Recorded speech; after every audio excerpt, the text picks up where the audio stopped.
You can also see on this roof installation that this is what a pipe jack is. This is the white pipe that comes out of the roof, and this, once we install the shingles first, this gets laid over, and then the other shingles get laid up behind it.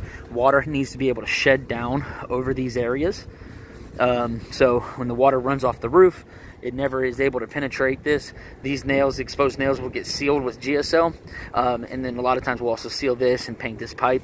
But you can see that this has a rubber flange. This is metal here.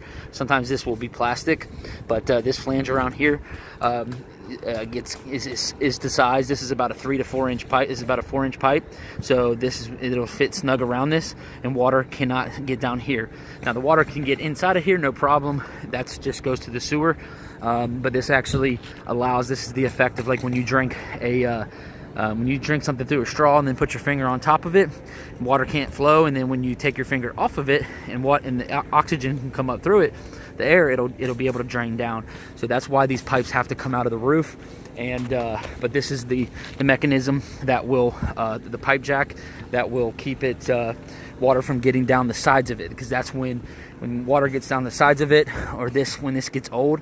That's why it's one of the most common roof repairs, is because water can enter down the side of that, and usually that'll wear out in 10 to 15 years, way before the roof does.